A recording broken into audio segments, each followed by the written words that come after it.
দুনিয়ার মধ্যে আমার কাছে সবচাইতে তিনটা জিনিস বেশি প্রিয়। আল্লাহর রাসূল বললেন, আত-তাআম, হালাল খাবার আমি নবীর কাছে বেশি প্রিয়। হালাল খাবার। ওয়াত-তিব, আমি নবীর কাছে সুগন্ধি বেশি প্রিয়, আতর বেশি প্রিয়। তৃতীয় নম্বর, ওয়ান-নিসা, নেককার স্ত্রী আমি রাসূলের কাছে বেশি প্রিয়। আল্লাহ কয়, নবী আমার, আপনার কাছে হালাল প্রিয়, আপনার কাছে সুগন্ধি প্রিয়, আমি আল্লাহ আপনাকে পুরা শরীরটা সুগন্ধি বানায়া দিলাম। সুবহানাল্লাহ। আল্লাহ যার পছন্দরে পছন্দ করে এমন মানুষ দিনের জন্য রক্ত দিছে। আমরাও মাঝে মধ্যে রক্ত দিই, তবে দিনের জন্য না, ঠিক কিনা? মাঝে মাঝে আমরা জীবন দেওয়ার জন্য রেডি হয়ে যাই, তবে কিসের জন্য না? দিনের জন্য না। কেন? আপনারা রাগ হয় না? সাহাবারা দিনের জন্য জীবন দিছে, রাসূলের অর্ডার ফলো করতেছে, এই না? আমরাও জীবন দেই, আমরা রাসূল চিনতে চাই না, আমরা আল্লাহরে চিনতে চাই না, কিন্তু আমরা নেতা চিনছি। কেন? নেতারে চিনলে ক্ষমতা পাওয়া যায়, ঠিক কিনা? কিন্তু কন্যা এই ক্ষমতা কতদিন? কয়দিনের ক্ষমতা? বেশি দিন? টোটাল জীবন যদি কেউ ক্ষমতায় কাটায় তারপরেও কম। কেমন? আল্লাহ বলেন, দুনিয়ার ক্ষমতাধরকে যখন কিয়ামতের দিনে জিজ্ঞাসা করা হবে, রে ক্ষমতাধর, পৃথিবীর মধ্যে সবচাইতে বড় দেশের বাদশাকে যদি প্রশ্ন করা হয়, পৃথিবীর মধ্যে তোমাকে বড় ক্ষমতা দিছিলাম, অনেক দিন পর্যন্ত সুখে কাটাইছো, ঠিক না? তখন এই সুখে কাটানো ব্যক্তি বলবে, লাম ইয়ালবাসু ইল্লা আশিয়াতান আও দুহাহা, না না না, দুনিয়ার জীবনে আমার মনে হয় এক সকাল বা এক বিকাল কাটাইছে। কত সময়? এক সকাল বা এক বিকাল, সামান্য সময়। বড় ক্ষমতাধর হে কথাই কথা। এটা মিলে কি মিলে না? আপনারাই যার যার চোখটা বোঝেন, সবাই চোখ বোঝেন। যার বয়স 40 বছর হেও চোখ বুঝেন, যার বয়স 60 বছর হেও চোখ বুঝেন, যার বয়স 70 বছর হেও চোখ বুঝেন। চোখটা বুঝছে। এখন একটু ভাবেন, আপনার বয়স যে 60 হয়ে গেছে, 70 হয়েছে, কয়দিন, কত সময় গেল? দেখবেন আপনারে কয়ে দেবে বেশি না। এখন ঠিক নেই, উত্তর পাওয়া গেছে। মনে হয় হেদিন ওই তো ছোট ছিলাম, ওই তো খালে উলঙ্গ হয়ে গোসল করছে। এখন 70 বছর জীবন থেকে চলে গেছে, 60 বছর জীবন থেকে চলে গেছে, 50 বছর জীবন থেকে চলে গেছে, 40 বছর জীবন থেকে চলে গেছে। মনে হয় তো ওই তো। ধরে বলেন ঠিক কিনা? এই আর আখিরাতের বিভীষিকাময় অবস্থা দেখলে সব ভুলে যাবে, সব। আমার ভাই, সাহাবারা রাসূল চিনছে, দিন চিনছে, এজন্য রাসূলকে নাখোশ করতে তারা চাইতেন না। তারা আল্লাহকে চিনছে, এজন্য আল্লাহকে নাখোশ করতে চাইতেন না, আল্লাহকে অসন্তুষ্ট করতে চাইতেন না। আর আমরা আল্লাহও চিনতে চাই না, রাসূলও চিনতে চাই না, এজন্য আল্লাহ রাসূল কিতে খুশি কিতে বেজার তাও দেখতে চাই না, ঠিক কিনা? অদোস্ত, আল্লাহ আল্লাহর রাসূলকে দোস্ত না বানায়া দুনিয়া থেকে যখন চলে যাব, কোন নেতা বা নেত্রী আমার সাথে যাবেনি, কোন দলের লোক আমার সঙ্গে যাবেনি। হতে পারে তুমি তোমার জীবনে কত মার খাইলা যে নেতার জন্য, ওই নেতা তোমার জানাজার নামাজে আসতে পর্যন্ত সময় নাও পাইতে পারে। তোমাকে জীবনের শেষবার দেখার জন্য নাও আসতে পারে। তোমার কবরটা সে জীবনও নাও চিনতে পারে। হতে পারে তোমার জন্য জীবনে সে দোয়া নাও করতে পারে, ঠিক কিনা? অথচ আখিরাতের বন্ধু, কবরের বন্ধু, হাসরের বন্ধু, পুলসিরাতের বন্ধু, তিনি আর কেউ নয়, তিনি আপনার আমার নবী মুহাম্মদুর রাসূলুল্লাহ সাল্লাল্লাহু আলাইহি ওয়াসাল্লাম। ঠিক কিনা চিল্লায়? আল্লাহর রাসূল উম্মতের বন্ধু, উম্মতের দরদি হযরতে আমেনা বলে, দুনিয়ার মধ্যে কত সন্তান ভূমিষ্ঠ হওয়া দেখলাম।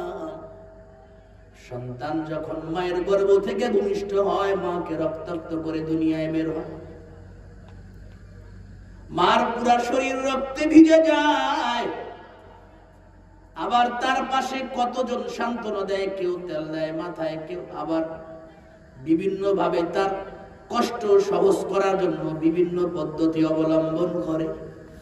কিন্তু আমার মালিক আল্লাহ আমাকে কেমন সন্তান দিল, যে সন্তান জন্ম হইল আমার শরীর থেকে এক ফোঁটা রক্ত দূরের কথা পানি পর্যন্ত বের হল।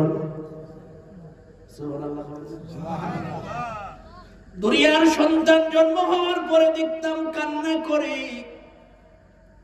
খাবার দেওয়ার আগ পর্যন্ত শুধু কান্নাই করে। কিন্তু আল্লাহ আমাকে কেমন সন্তান দিল, সন্তান দুনিয়ায় আসার পর আমি দেখি আমার সন্তান সিজদারত অবস্থায় আছে। সিজদা অবস্থায় থাকিয়া কি যেন গুনগুন করে, কি যেন গুনগুন করে বলে। আমেনা বলেন, আমি কান পেতে শুনলাম, লক্ষ্য করে শুনলাম, আমার মাত্রই নবজাতক সন্তান জন্ম হওয়া সন্তান বলতেছে, রব্বি হাবলি উম্মতি, আল্লাহ আমার উম্মত গুলাকে তুমি মাফ করে দাও। শুধু কি তাই, জন্মের কথা বললাম, মওতের সময় পয়গম্বরের হয়ে গেছে। রাসূল 3 দিন পর্যন্ত অসুস্থ। রাসূলের ঘর আর মসজিদের মধ্যে ডিফারেন্স, পার্থক্য হলো একটা পার্টিশনের বেড়া। এই পার্টিশনের বেড়া ভেদ করলেই রাসূলের ঘর। অথচ 3 দিন ঠিক মতো রাসূল মসজিদে যাইতে পারে না, কারণ রাসূল অসুস্থ, জ্বর। এত অসুস্থ, মাঝে মাঝে রাসূল বেহুশির মধ্যে থাকে, মাঝে মাঝে হুশ আসে। হযরত আয়েশা সিদ্দিকা রাদিয়াল্লাহু তাআলা আনহা বলেন, পয়গম্বরের জ্বরের কারণে বেহুশ হয়ে যায়, যখনই হুশ আসে আমাকে বলে, আয়েশা তু সালাত সালাত, আয়েশা রে নামাজ নামাজ, নামাজের অবস্থা কি সময় গেছে, আমার পানি দাও, ওযুর জন্য আমাকে পানি দাও।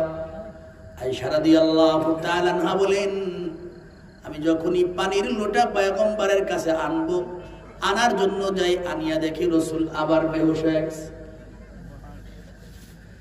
এমন হালাত চলতেছিল 3 দিন পর্যন্ত। আজকে সকালবেলা 8টা বা 8:30 বা 7:30 বা 9টা, এই সময়টা রাসূলের ইন্তেকাল হয়। যেই দিন রাসূলের ইন্তেকাল হয়, সময়টা এমন সময় ছিল, আল্লাহর রাসূল এমন হালাতে, হযরত আয়েশা সিদ্দিকা রাদিয়াল্লাহু তাআলা আনহা বলেন, আমিও রাসূলের কাছে, হযরতে ফাতেমা ও রাসূলের কাছে। এমন সময় হযরতে জিবরাইল আমিন আলাইহিস সালাম দরওয়াজার সামনে এসে সালাম দিলেন। হযরতে জিবরাইল, রাসূল উত্তর দিলেন। জিবরাইল আমিন বললেন, নবী আমার, এই আমি জিবরাইল আপনার কাছে শেষবারের জন্য আসছি, আসার অনুমতি চাই, সুযোগ দেওয়া হবে। হযরতে জিবরাইল আমিন আসছেন, সুযোগ দেওয়া হলো। হযরতে জিবরাইল আমিন রাসূলকে বলতেছেন, মুহাম্মাদুর রাসূলুল্লাহ, আল্লাহর একটা পয়গাম আপনার কাছে নিয়ে আসছি। কি জিবরাইল, মাওলা পাকের পক্ষ থেকে কি পয়গাম নিয়ে আসছো? জিবরাইল আমিন বলে, নবী, আল্লাহ জানতে চেয়েছেন আপনি কি দুনিয়ায় থাকতে চান না দুনিয়া থেকে বিদায় হইতে চান। সুবহানাল্লাহ। যদি আপনি দুনিয়া থেকে যাইতে চান, তাহলে কিভাবে যাইতে চান? সশরীরে যাইতে চান, শরীর ধরে নিয়ে যাব জান্নাতে, এভাবে যাইতে চান, নাকি আপনার শরীর থেকে রূহটা কবজ যেমন হয় এমন হয়ে যাইতে চান? আল্লাহর রাসূল জিবরাইল আমিনকে বলে, জিবরাইল রে, কও না আমার উম্মতকে মাওলা পাক কেমন করে দুনিয়া থেকে বিদায় দিবে। সুবহানাল্লাহ। নেতা কারে কয়? নেতা কাকে বলে? আর কোন নেতার পিছনে দৌড়ায়? নেতারা যদি 400 মিটার দৌড় দেওয়া হয় তাহলে নেতা স্রোত পিছনের যারা আছে এখন দেখার সময় নাই, 600 মিটার দৌড় দিয়ে পারবে। বলেন ঠিক কিনা? জিবরাইল কও না, বলো না আমার উম্মতকে আল্লাহ পাক রব্বুল আলামিন কেমন মৃত্যু দিবে। আমি নবী এমন স্বার্থপর নবী নয়, আমার উম্মতকে এক সূরাতে মৃত্যু দিবে। আর আমি নবী সুযোগ পাইয়া সময় পাইয়া ফাঁকি দিয়া আসমানে চলে যাবো, এমন নবী আমি। জিবরাইল আমিন বলতেছে, আল্লাহর রাসূল আপনার উম্মতের তো আজরাইল আলাইহিস সালাতু ওয়াস সালাম জান কবজ করে নিবে। মুহাম্মদুর রাসূলুল্লাহ বললেন, তাহলে আমাকে এরকম জান কবজ করে নিয়ে যাও, আমি জান কবজ করে মৃত্যু চাই, আমি এরকম দুনিয়া থেকে যাইতে চাই না। অদস্ত আল্লাহর রাসূলের মওতের যন্ত্রণা যখন শুরু হয়ে গেল, আল্লাহর রাসূল বারে বারে বলে, ইয়া আয়েশাতু, ইয়া আয়েশাতু, সাকরাতুল মাউতি হাক্কুন, মৃত্যুর যন্ত্রণা সত্য। আল্লাহর রাসূলের মুখমণ্ডল ঘামায়া ঝরঝর করে ঘাম পড়ে। আয়েশাকে বললেন, আয়েশা রে, আমার পাশে একটা পাত্রের মধ্যে পানি দাও, ঠান্ডা পানি দাও। আমার বুকের উপরে মনে হয় পুরা পৃথিবীর পাহাড়গুলা চাপায় দিছে। আমার কাছে ঠান্ডা পানি দাও। আয়েশা রাদিয়াল্লাহু তাআলা আনহা বলেন, আমি একটা ঠান্ডা পানির পেয়ালা রাসূলের পাশে দিলাম। আল্লাহর রাসূল বারবার হাত মোবারক পেয়ালার মধ্যে ঢুকায়া পানি দিয়া মুখের মধ্যে বারবার পানি দেয় ঠিক, কিন্তু তারপর মুখটা ঘামাচ্ছে। রে বন্ধু, মৌতের যন্ত্রণা সত্য। মৌতের যন্ত্রণা যখন শুরু হয়, আল্লাহর রাসূল সহ্য করতে পারে না। আল্লাহর রাসূল বুঝায়া দিলেন, উম্মত রে উম্মত, মৌতের যন্ত্রণা বড় কঠিন। এই মৌতের যন্ত্রণা যদি পুরা পৃথিবীকে ভাগ করে দেওয়া হতো, পুরা পৃথিবী এই মৌতের যন্ত্রণা অবস্থা বেগতিক হয়ে যাইত। কথায় কথায় মনে পড়ে যায়, হযরতে ঈসা আলাইহিস সালাতু ওয়াস সালাম রওনা করছেন মরুভূমি দিয়ে। হাঁটতেছে, হঠাৎ করে তার পায়ের সঙ্গে বড় একটা মাথার খুলি পায়ে বেজে গেল। হযরতে ঈসা আলাইহিস সালাতু ওয়াস সালাম তাকায় দেখে মাথার খুলি, বড় একটা মাথার খুলি। মাথার খুলি দেখে উনি বুঝছেন এটা স্বাভাবিক মানুষের মাথার খুলি না, অনেক বড় মানুষেরই মাথার খুলি। এই জন্য হযরতে ঈসা আলাইহিস সালাতু ওয়াস সালাম মাথার খুলিকে সামনে করে বলল, হে মাথার খুলি, কুম বিইذنিল্লাহ, আল্লাহর হুকুমে জীবিত হয়ে দাও। ঈসা নবীর পাওয়ার আল্লাহ দিয়েছিলেন, আল্লাহর হুকুমে কোনো কিছু কোনো মুর্দাকে জীবিত করতে বললে জীবিত হয়ে যাইত। হযরতে ঈসা আলাইহিস সালাতু ওয়াস সালাম বলতে দেরি, সঙ্গে সঙ্গে মাথার খুলিওয়ালা জীবিত হয়ে গেছে।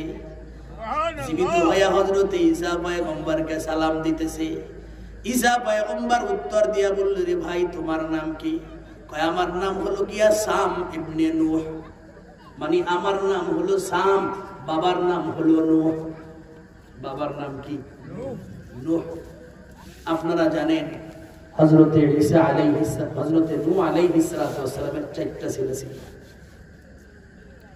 তার মধ্যে একটা সাম। হযরতে ঈসা আলাইহিস সালাম বললেন, রে সাম, তোমরা তো হযরত ইব্রাহিম পয়গম্বরের আগেকার ছিলা, কিন্তু কও না তোমার মুখের দাড়িগুলা কেমন করে পাকলো, মাথার চুল কেমন করে পাকলো? কারণ হযরত ইব্রাহিম পয়গম্বরের আগে কোনো চুল পাকা, দাড়ি পাকার কোনো দস্তুর ছিল না, নিয়মই ছিল না। যেরকম ফিরাউন পানিতে ডুবে মরার আগে কোন মানুষ পানিতে ডুবলে মারা গেলে আর কোন সময় ভাসতো না, কিন্তু ফিরাউন পানিতে ডুবার পর সম্প্রদায় কয় আমার আল্লাহ পানির দেশের মধ্যে যোগাযোগ করতে গেছে, মরে না। ফিরাউনের অনুসারীরা কয় আমার আল্লাহ পানির নিচে একটা জগৎ আছে, এই জগতের লোকের সঙ্গে দেখা সাক্ষাৎ করতে আছে। আল্লাহ কয় কেমন দেখা হইতেছে? আমি আল্লাহ দেখায় দিলাম। ফিরাউন এখন পানির দেওয়া শুটছে। হযরত ঈসা পয়গম্বর বললেন, রে সাম ভাই, কও না তোমার মুখের দাড়িগুলা, তোমার মাথার চুলগুলা কেমন করে পাকলো? কয় আমার মাথার চুল, আমার মুখের দাড়ি মৌতের যন্ত্রণায় পেকে গিয়েছে। বিভিন্ন কথা হলো, দীর্ঘ কথার পর হযরতে ঈসা আলাইহিস সালাতু ওয়াস সালাম বললেন, রে ভাই সাম, দুনিয়ায় কি বাঁচতে চাও আর কিছু? এলে আমি আল্লাহর কাছে দরখাস্ত করি। হযরতে সাম বলে, পয়গম্বর কন্যা, তার আগে আমি দুনিয়ায় যদি বেঁচে থাকি তাহলে কি আবার আগের মতো মরা লাগবে? তাইলে মাফও চাই, দোয়াও চাই, আমি আর দুনিয়ায় থাকতে চাই। অবন্ধুর সামনে কিন্তু এমন মরুতের কষ্ট আমাদের আছে, জোরে বলেন আছে কি নাই? আরো জোরে বলেন আছে কি নাই? মরা লাগবে না এমন কোন মানুষ আসেনি? মনে কয় মরা লাগবে না, কিন্তু বাস্তবে না মরে পারা যাবে না। মনে কোনো সময় কয় না তুমি মারা যাবা। মৃত্যু পথযাত্রী ব্যক্তি, তার মনেও কয় না তুমি মারা যাবা, কিন্তু লোকটা আগামীকাল সকালবেলা মারা যাবে। এই লোকটার মনে বলে না, মনে হয় না, মনে স্বীকারও করতে চায় না। অবন্ধু, অতএব দুনিয়ায় এমন একটা দিন আসবে যেদিন আমি দুনিয়া থেকে বিদায় নিব। কবরে যখন যেদিন রওনা করব, কবরে যাওয়ার দিন মনে হয় কমপক্ষে 8-10 দিন পর্যন্ত ফোলাপান কবরের মধ্যে থাকবে আমার সাথে। থাকবে না? কোনটাও থাকবে না। ছোটটা বেশি ভালোবাসে তো, ওরা থাকবে না। মায়েরা তো বাপ মারে খুব বেশি ভালোবাসে, আর 2-1 জন মনে হয় যাবে। বরং বাবা যখন দুনিয়া থেকে চিরবিদায় নেয়, মা যখন দুনিয়া থেকে চিরবিদায় নেয়, সন্তানরা বলে, দেখ বাবারে দেখলে ভয় লাগে, বাবারে যেন কেমন কেমন দেখা যায়। আগে তো এমন দেখা যাইতো না, এখন কেমন যেন ভয়ানক ভয়ানক চেহারা হয়ে গেছে। স্ত্রী কয়, তোমরা কেউ যাইও না,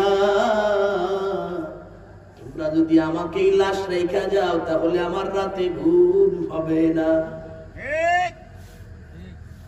অদস্ত সকলে চাইবে কেমন করে কবরস্থ করা যায়। মৌতের সংবাদ হওয়ার পর সবাই ব্যতিব্যস্ত হয়ে যাবে, যাও কবর খুঁজো। কাউকে বলা হবে যাও তাড়াতাড়ি যাও, না হলে দোকান বন্ধ হয়ে যাবে, তাড়াতাড়ি কমপক্ষে কাপড়ের কাপড়গুলা নিয়ে আসো, যাও হাট বন্ধ হয়ে যাবে, এই বিকালের মধ্যে বাস 2-3টা নিয়ে আসো, লেট করো না, দেরি করলে সমস্যা। বলেন ঠিক কিনা? আর মানুষের জন্য হবে মনে হয়, আমার জন্য হবে, অন্য অন্য মানুষের জন্য হবে, আমার জন্য না, সবার জন্য। তো তাড়াতাড়ি গোসল দিয়া ফেলাও। কয় শরীরের মধ্যে শীতের দিন মারা গেছে, মোটা কাপড় কয় কেচি দিয়া কাইটা ফেলাও, কাপড় চুপড়ের অভাব নাই, কাইটা ওই পাশে ফালায় দাও, নাইলে খালে বাসায় দাও। জোরে বলেন ঠিক কিনা? কিসের মহাব্বত, কার লাগিয়া এত কান্নাকাটি, কার লাগিয়া এত দৌড়াদৌড়ি, কার জন্য এত কিছু রে বন্ধু? কিছুই আমার না। মালিকের ডাক দিলে দুনিয়ায় কেউ রাখতে পারবে না, আর থাকাও যাবে না। জোরে বলেন ঠিক? এত কিছু করলাম, জীবন যৌবন সব নষ্ট করলাম, আমার আল্লাহ তার ঘর থেকে ডাক দেয়, হাইয়া আলাস সালাহ, রে যুবক আয় নামাজের জন্য আয়, রে যুবক হাইয়া আলাল ফালাহ, কল্যাণের জন্য আয়। আল্লাহ নামাজের জন্য ঘর থেকে, আল্লাহর ঘর থেকে ডাক দেয়, হাইয়া আলাল ফালাহ, ও আমার বান্দি রে, দুনিয়ার কাজ বাস রাইখা আমি আল্লাহর কুদরতি কদমে সেজদা, এখানেই শান্তি পাবে, এটার মধ্যেই সফলতা আছে। না না, তুমি দুনিয়ার কোন কাজে ব্যস্ত তার মধ্যে সফলতা নাই, আমি আল্লাহর কুদরতি কদমে সেজদায় আসো, সফলতা পাইবা। আল্লাহ কই নিয়মিত আমি প্রতিদিন আমার ঘর থেকে আমি আমার পেদা মুয়াজ্জিন দিয়া ডাক দিই, আমার পেদা মুয়াজ্জিন দিয়া ডাক দিই, ডাক দেয় দেখো মুয়াজ্জিন না, আমি আল্লাহর কুদরতি জবান তার সঙ্গে লেগে থাকি। অতএব তোমাকে এত টাকা ডাকলাম, প্রতিদিন 5 বার ডাকি, এমন মাস গেল, বছর গেল, যুগ গেল, জীবন গেল, আইলি না, আইলি না। যাদেরকে ভালো রাখার জন্য দুনিয়ায় আমাকে ভুললি, যাদেরকে দুনিয়ায় পদ পদবি দেওয়ার জন্য, পজিশন ঠিক রাখার জন্য আমি আল্লাহকে ভুলে গেলি।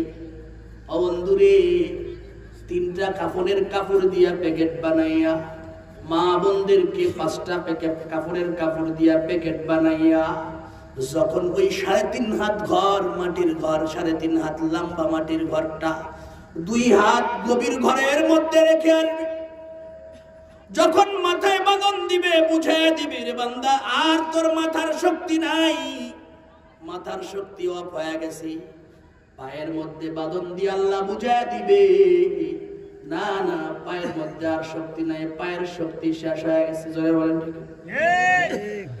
বুকের মধ্যে, মাজার মধ্যে বাঁধন দিয়ে বুঝাইয়া দিবে না না, তোমার মাজার শক্তি নাই, সর্বশেষ সব শেষ হয়ে গেছে। এই 3 কাপড়ে প্যাকেট বানায়া, মা বোনদেরকে 5 কাপড়ে প্যাকেট বানায়া, ওই মাটির ঘর, ওই ঘরের দিকে লয়া যাইবে, মসজিদের চিরচেনা পালকিতে চড়ায়া, আপন জনেরা পালকির পিছনে পিছনে দৌড় দিবে, আর যারা দূরের আর এই জাতীয় ইজি কাজে বিবিধে তারা হেরা তো পাশেই যাবে না। ধরে যে নিজের নেতার পিছনে পিছনে দৌড়াইয়া আল্লাহরে বলছে, নামাজ ছাড়ছি, রোজা ছাড়ছি, ঘুষ খাইছি, সুদ খাইছি, হারাম খাইছি, জুলুম করছি, যারা বলেন ঠিক কিনা, এত ইদি কাজে বিধি, ও যদিও আসে জানাজার নামাজ পর্যন্ত, এরপর দৌড় দিবে।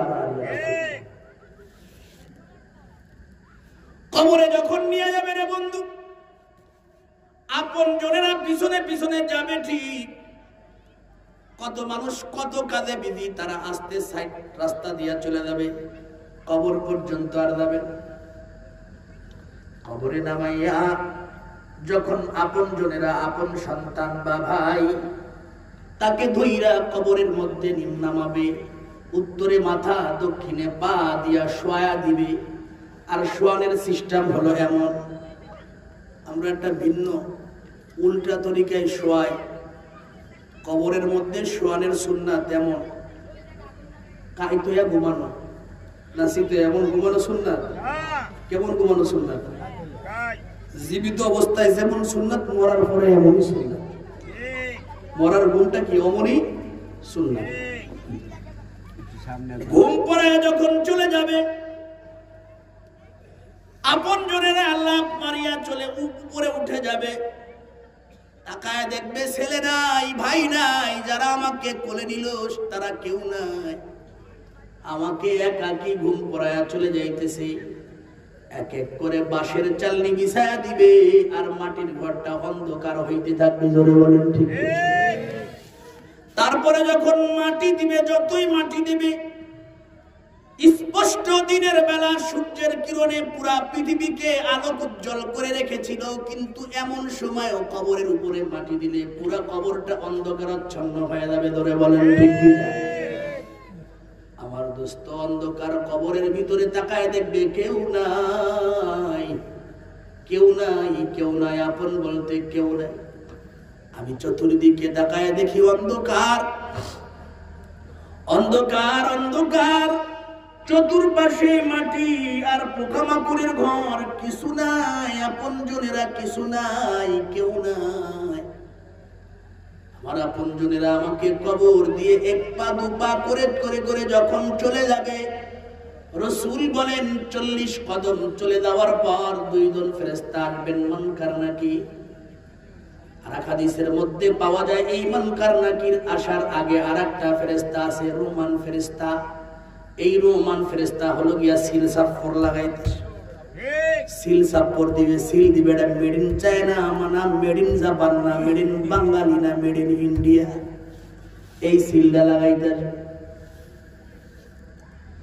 দুনিয়া থেকে ট্রান্সফার করা হয়েছে, আখিরাতের দিকে রওনা করেছে। মাঝখানে ভায়া হলো খবর আলমে বরজাক।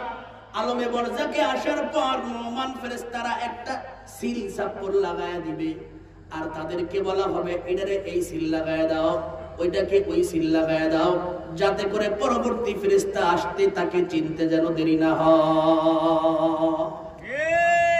এজন্যই তো রাসূলের সুন্নাত আমার উম্মতকে বাঁচাইতে হবে।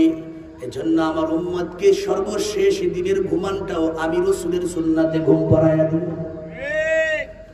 আমি রাসূলের সুন্নাতে ঘুম পড়ায়া দিও, আমি রাসূলের পাঞ্জাবি পড়ায়া দিও, আমি রাসূলের সুন্নতি ডান কাতে শোয়া দিও, যেন ফেরেশতারা আয়েশা দেখে আমি রাসূলের সুন্নাত অনুযায়ী ঘুমায়া গেছে, যাতে তারা ওইভাবে সিলটা সাপোর্টটা লাগাইতে পারে।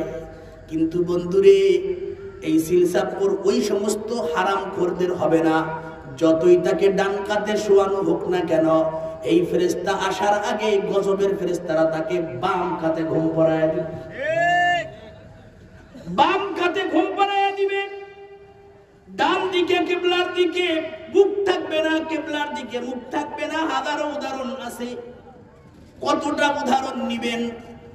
হযরতে বাইজিদ বুস্তামি রাহমাতুল্লাহ আলাইহির দরবারে একজন কাফন চোর রাতের বেলা বাইজিদ বুস্তামি রাহমাতুল্লাহ আলাইহির খানকায় আয়েশা কান্না শুরু করে দিছে।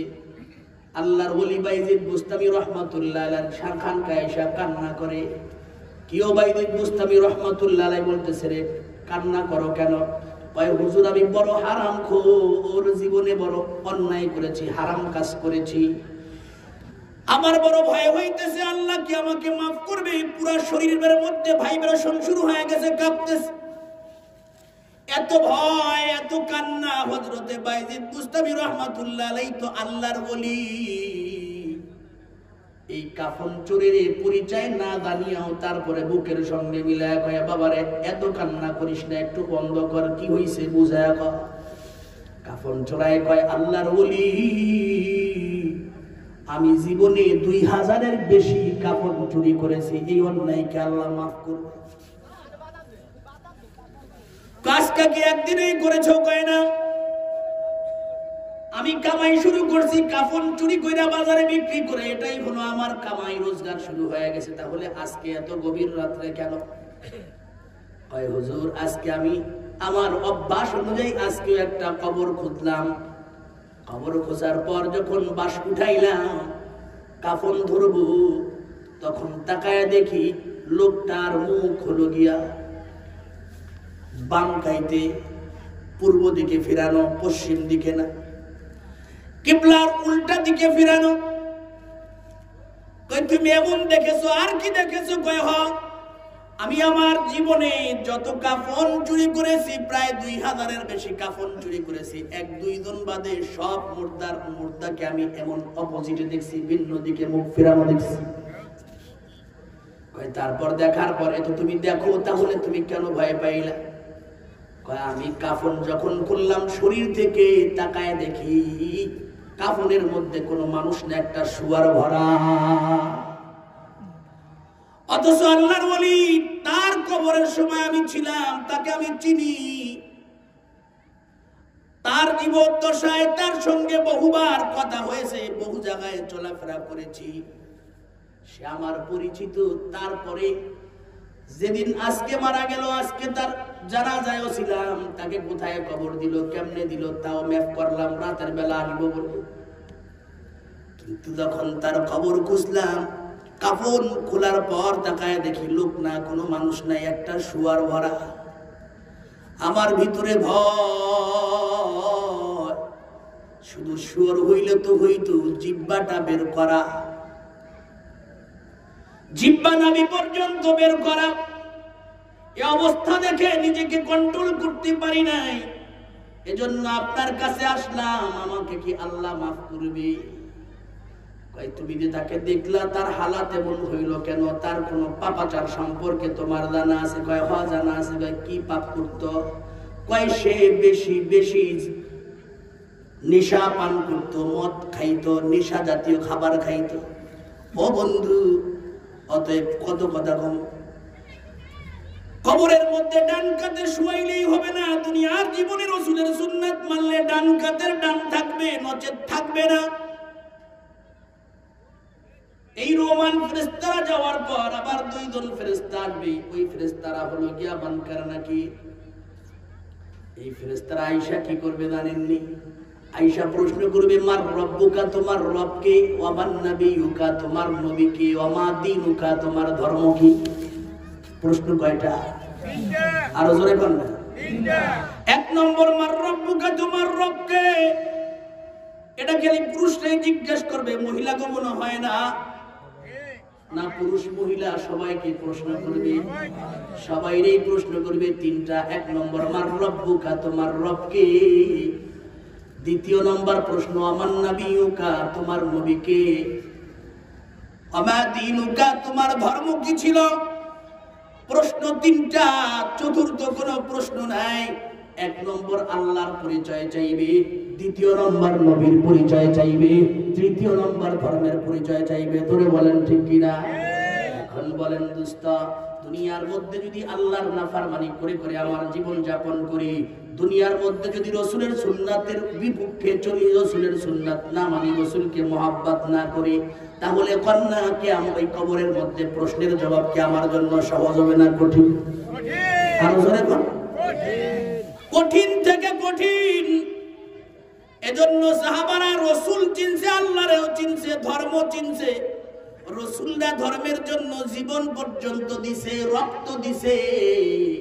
আপনার আমার নবী, যে নবীর শরীর ছিল মোবারক, যে নবীর উপরে মাসা মাসি পর্যন্ত পড়া হারাম, এই নবীও দিনের জন্য দাঁত মোবারক শহীদ করে দিয়েছেন। জোরে বলেন ঠিক কিনা?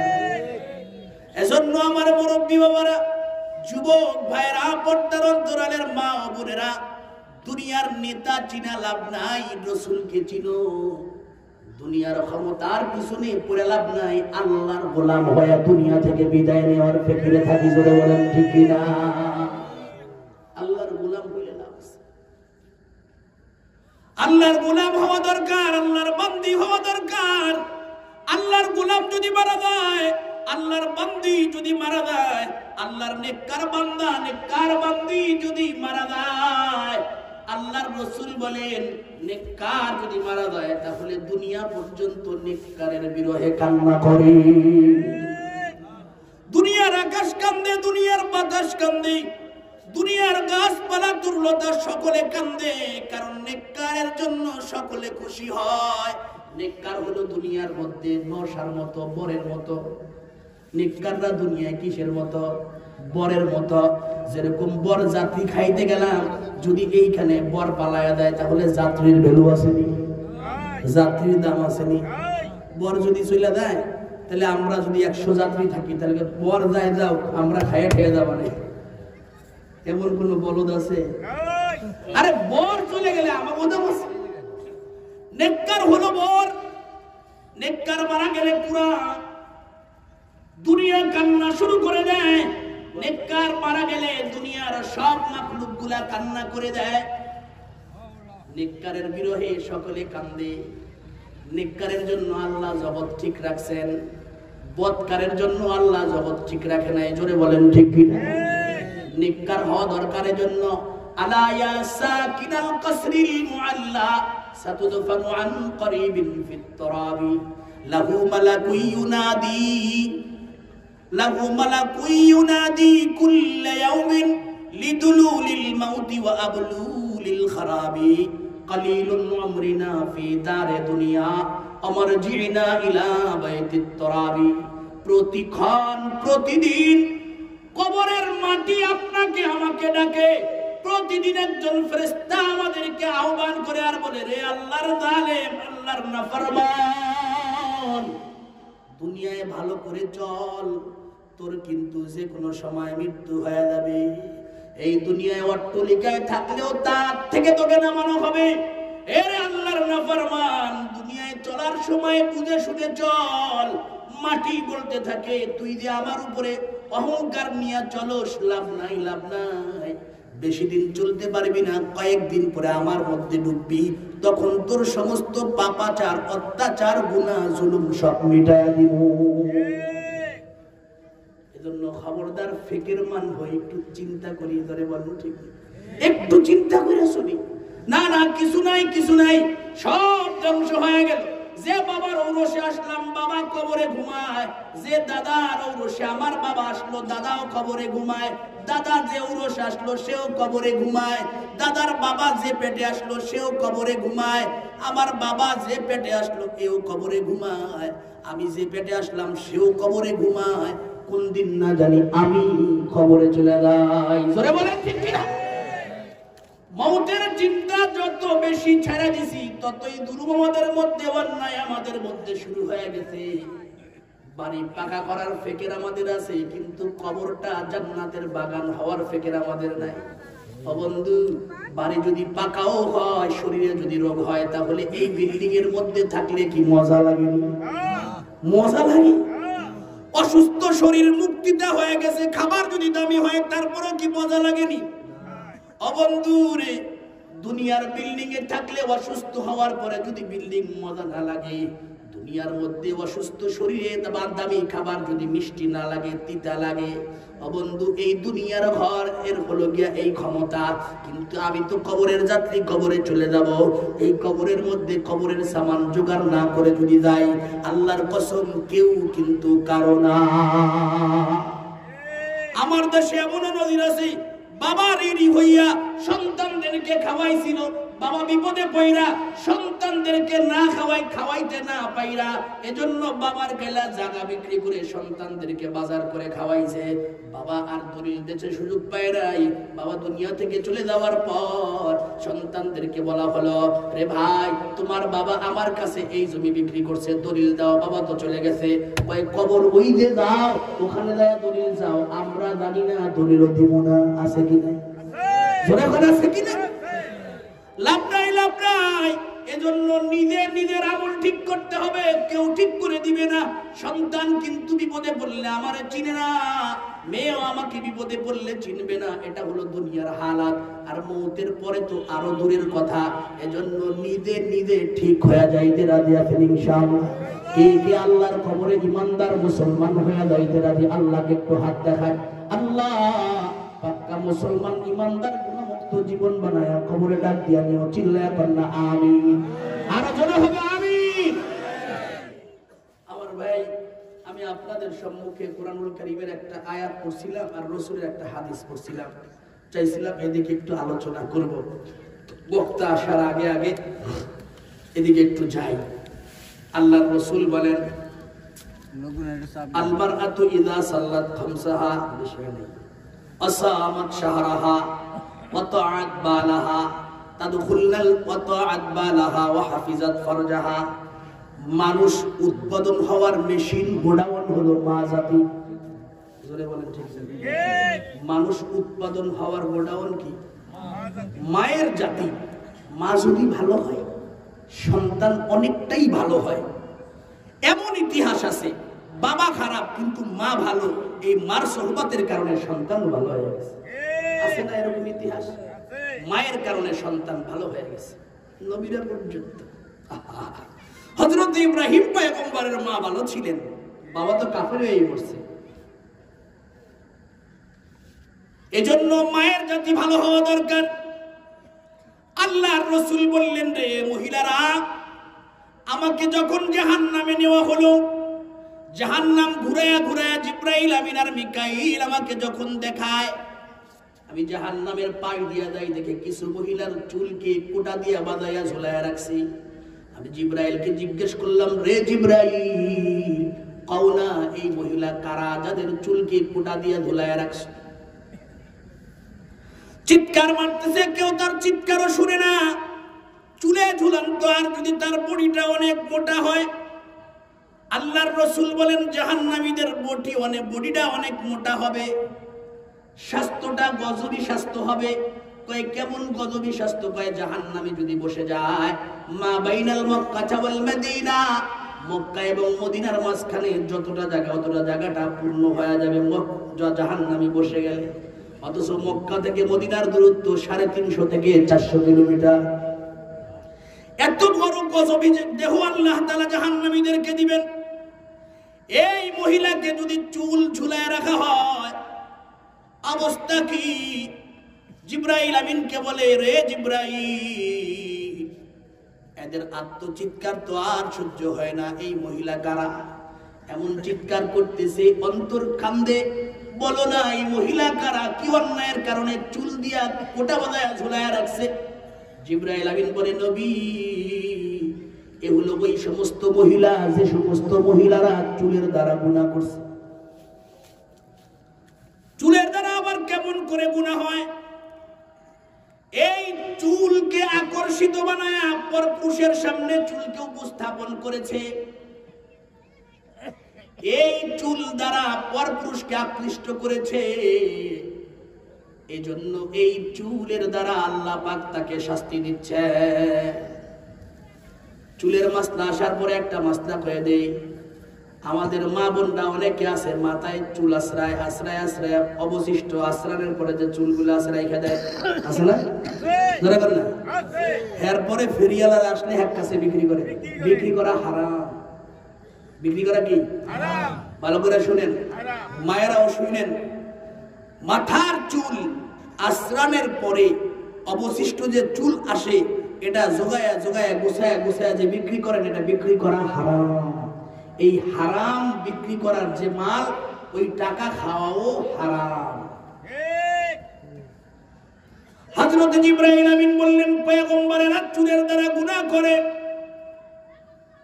আল্লাহর রাসূল বললেন, আমি সামনে গেলাম, তাকায় দেখি কিছু মহিলার পেটের সঙ্গে কোটা দিয়া ঝুলানো। আমি বললাম, জিবরাইল, এই কিছু মহিলার পেটের সঙ্গে কোটা দিয়া ঝুলানো, কিছু মহিলার বুকের সঙ্গে কোটা বাজায়া ঝুলায় রাখছে, কারা? জিবরাইল আমিন বলে, নবী আমার, এ হলো ওই মহিলা যারা দুনিয়ার মধ্যে পেট দিয়া এবং বুক দিয়া পরপুরুষকে আকৃষ্ট করে গুনাহের দিকে নামাইছে। এদেরকে কিয়ামত পর্যন্ত এমন শাস্তি দেওয়া হবে, এ হলো বিচার ছাড়া শাস্তি।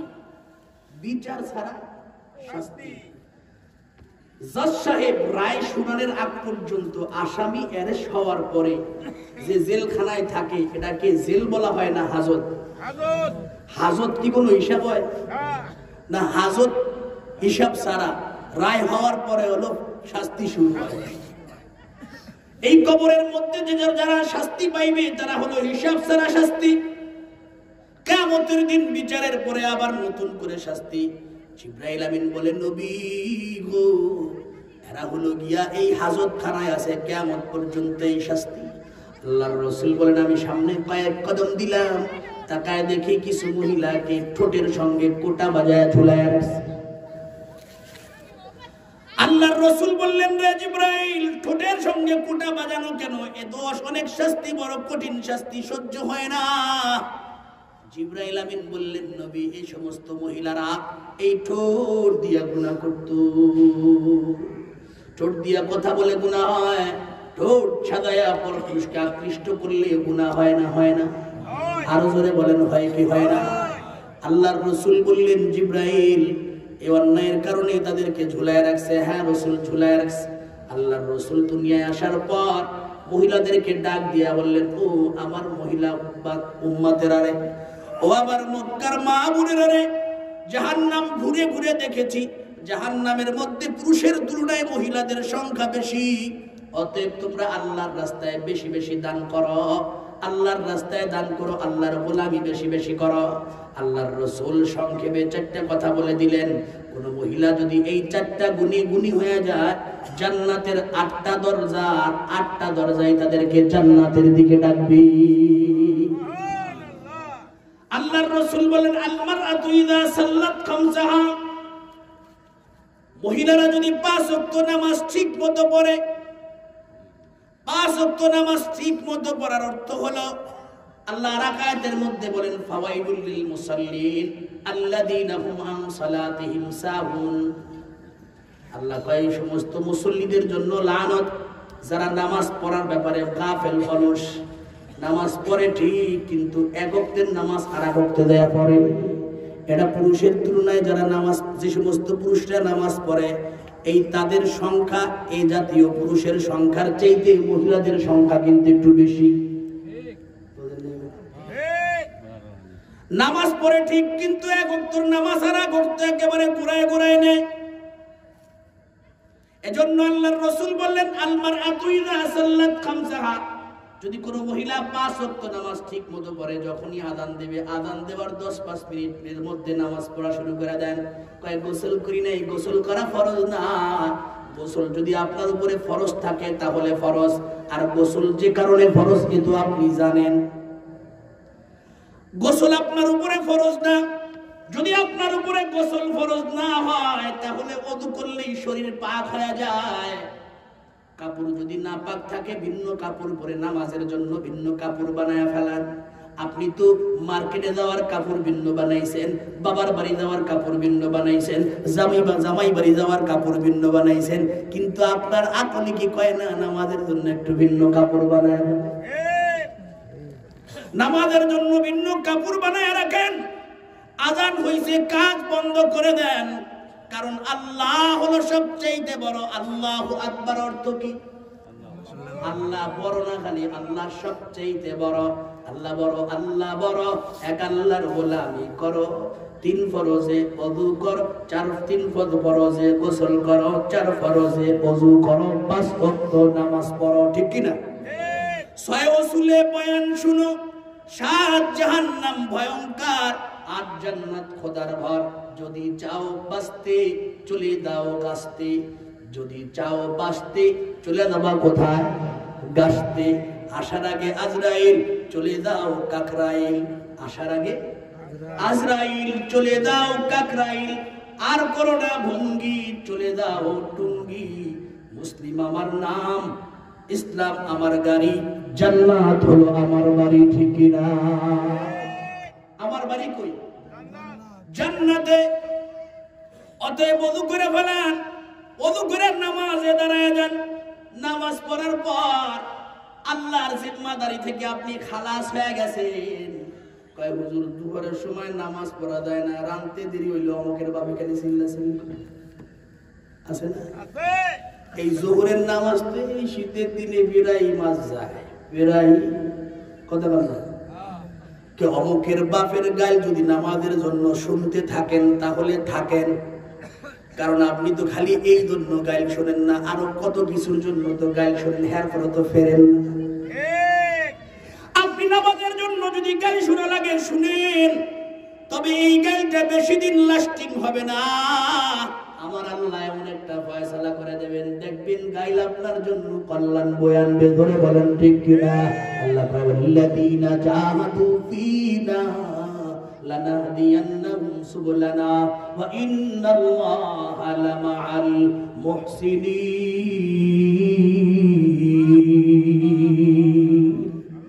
মায়েরা যদি ইমানদার হয়, নামাজি হয়ে যায়, খোদার কসম এই দেশের সব মায়েরা বোনেরা যদি নামাজি হয়ে যায়, তাহলে দেখবেন এই মা বোনরা রাস্তাঘাটে বেপরদায় বের হবেন।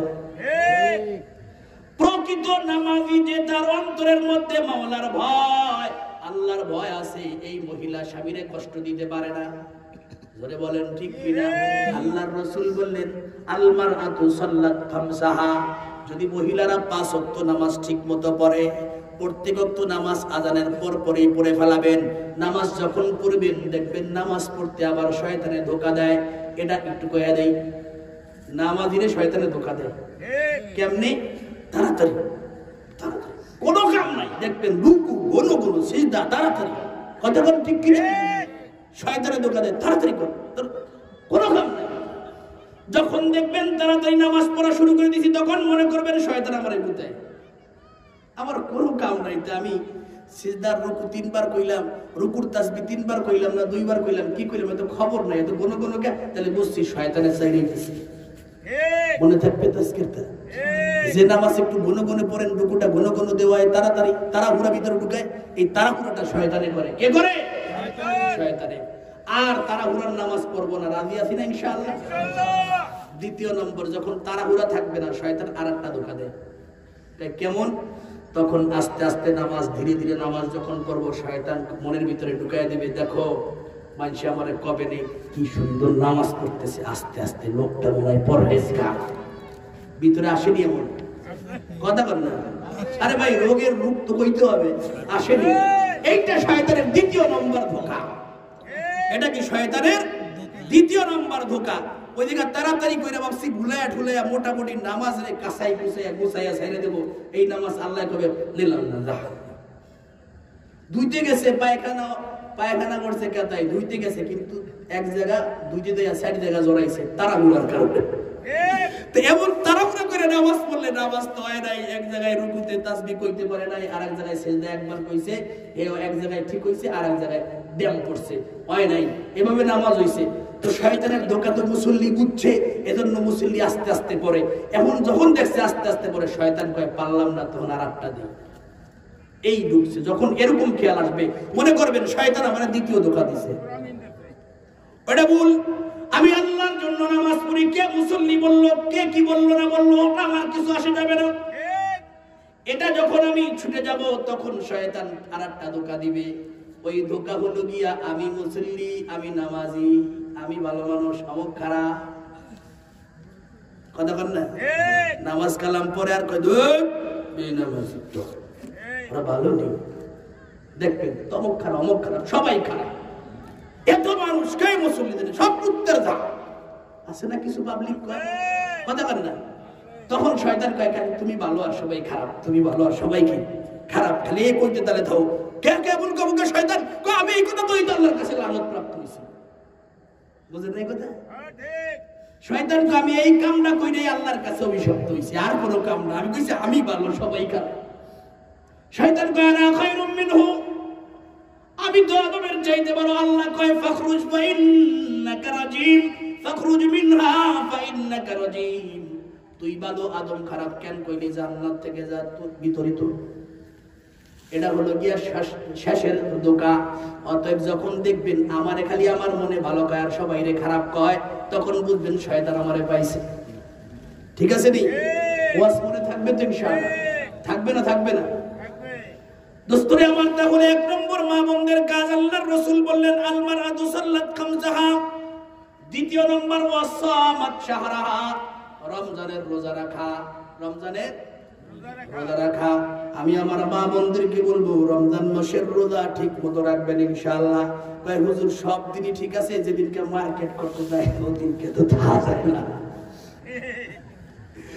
কারণ যে চাপ মার্কেটের, ওই চাপে রোজা নিয়ে গেলে রোজারে কোনোভাবে টিকেন যায় না, ওদিনকে বাদে বাকি সব কয়েকদিনই থাকি। আসেনি কথা না? আসেনি দোস্তরে আমার? খবরদার, খবরদার। রোজা হলো আল্লাহর জন্য, আল্লাহর জন্য রোজা রাখবো, আল্লাহকে খুশি করার জন্য রোজা রাখবো। মার্কেট আমার কাজ না, মার্কেট হলো গিয়া পুরুষদের কাজ। আমার স্বামী আমারে যা আইনা দিবে, ওটা আমার পছন্দ হোক আর না হোক আমি করব। যখন আমার স্বামী যা আইনা দিবে, ওটা যদি আমি করি, আল্লাহ আমার স্বামীর চয়েসকে আমার চয়েস বানায়া দিবে। সুবহানাল্লাহ। বোঝা নাই মনে? বোঝা নাই। একবার ঠকছেন, ধৈর্য ধারণ করছেন। মায়েদেরকে বলি, বোনদেরকে বলি, একবার ঠকছো, ধৈর্য ধারণ করো। মাদেরকে বলি, একবার ঠকছেন, ধৈর্য ধারণ করেন। স্বামী আপনার জন্য পোশাক আনছে, আপনার পছন্দের হয় নাই। বোনরা, বাবা আপনার জন্য পোশাক আনছে, আপনার পছন্দ হয় নাই। স্বামী আপনার জন্য পোশাক আনছে, আপনার পছন্দ হয় নাই। কিন্তু আল্লাহর উপরে চাই একটু ধৈর্য ধারণ করেন। আল্লাহকে বলেন, মালিক গো, আমি মহিলা পর পুরুষের কাছে দায়া দামাদামি করে মাল কিনতে পারবো না, রাজি নাই। আমার স্বামী আনছে, কিন্তু আমার পছন্দ হয় নাই। মনের খবর তো আপনি জানেন ঠিক, কিন্তু আল্লাহ আপনার হুকুম পালন করতে যাইয়া আমি ধৈর্যের সাথে আমার অপছন্দ জিনিস, অপছন্দ হওয়া সত্ত্বেও তাও পছন্দ করে নিলাম। আল্লাহ কয়, বান্দি রে, আমি আল্লাহ পাককে ভয় করে যেহেতু অপছন্দের জিনিসকে পছন্দ করলি, সামনেরটা তোর পছন্দ, তোর স্বামীর পছন্দ বানায়া দিব। কেমন কেমন কই স্বামী জানে বোর পছন্দ কই আমি এটাই চাইছিলাম, মনে মনে মনে আমি এটাই করছিলাম। সুবহানাল্লাহ। কই তোমারে কমু এমন এমন কালারের আনবা, এটা তো কইতে পারি না, কিন্তু তুমি আনছো একেবারে আমি এইটাই চাইছিলাম। করার মালিক কি?